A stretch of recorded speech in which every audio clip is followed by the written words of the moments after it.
لفيديو فحص عربية كيا 3 موديل 2013 كاملة فول اوبشن فاتحة بصم شاشة. عربية عليها طقم جنط سبور شكله شيك جدا، اللون الذهبي مع اللون الابيض ولون السيارة. عربية ممتازة محترمة قوي قوي. عربية لد امامي لد خلفي فاتحة بصمة شاشة، عداد شرعي 100,000 كيلو فقط، 104 تقريبا بالظبط يعني. عربية ما حلتش ولا مسمار يا جماعة، ما شاء الله تبارك الرحمن، مش مغيرة ولا قطعة. هنبص ونتفرج على العربية مع بعض، نقول بسم الله. نبدأ مع بعض الأول بأوبشن العربية. العربية طبعا فوجات الشبورة، الليد الأمامي، الليد الخلفي، طقم جنط السبور، بصمة داخلية، بصمة خارجية، سنتر لوب كامل، 4 أزاز كهرباء، مرايات ضم يمين وشمال أوتوماتيك، تخطة واحدة الإزاز، إزاز سواق أوتوماتيك. ما شاء الله حالة فرش السيارة جديد كليا من الداخل زي ما حضراتكم شايفين كده.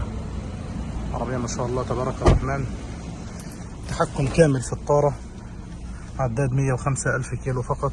الشاشة الأصلية الأوريجينال للعربية بالفريم الأصلي بتاعها، بصمة داخلية ما شاء الله تبارك الرحمن. عندنا فتيس مانوال أوتوماتيك، تسخين 3 درجات، كرسي السواق، الكرسي اللي جنبه، حالة الفتيس فوق الممتاز، حالة الماكينة محترمة جدا، حالة الجير محترمة قوي. عربية كاميرا باركنج وحساسات خلفية، مفتاحين بصمة. طبعا الاوبشن الكوري كله زي ما حضراتكم عارفين، الولاعة، مخرج لليو اس بي ومخرج تاني للشاحن اي يو اكس. عربية طبعا بلوتوز اي يو اكس يو اس بي. المراية التعتيم او مراية القيادة الليلية زي ما بنقول، دي فايدتها ايه؟ ناس كتير بتسأل فايدتها ايه.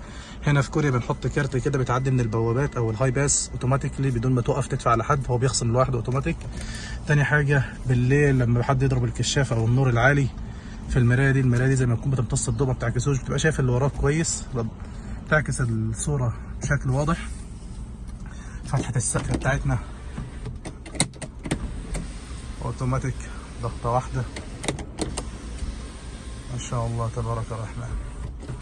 العربية يا جماعة ان شاء الله طالعة على الشحن دلوقتي، نشحنها من هنا وان شاء الله يتم التعاقد عليها وهي جايه في الطريق، بحيث ان هي توصل مصر في اسرع وقت. ربنا يا رب يبارك للي هتكون من نصيبه ويديله خيرها ويكفيه شرها. نكمل مع بعض كده، نبص على العربية، نتفرج. عربية مش حل ولا مسمار زي ما قلنا لحضراتكم. طفارف، كبوت، سيليكون الكبوت، الفليكتور الاصلي بتاعه،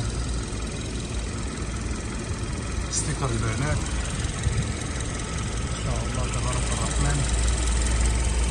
من المصنع دواخل العربية تبريد بالكامل، المكنة الفي دي اي جازولين دايركت انجكشن.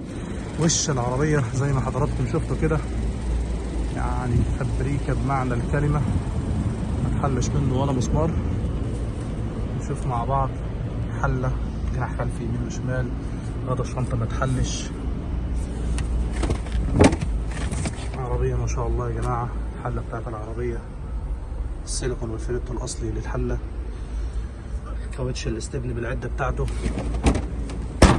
عربية ربنا يبارك للي هتكون من نصيبه ويديله خيرها ويكفيه شرها. كيا 3 2013، حالة محترمة جدا، ما حلتش ولا مسمار. ربنا يبارك لصاحب النصيب، وكل عام وحضراتكم بخير، والسلام عليكم ورحمة الله وبركاته. تنويه أخيرة يا جماعة، في العربية إن شاء الله طالعة مع شحن، طالع دلوقتي حاليا من كوريا.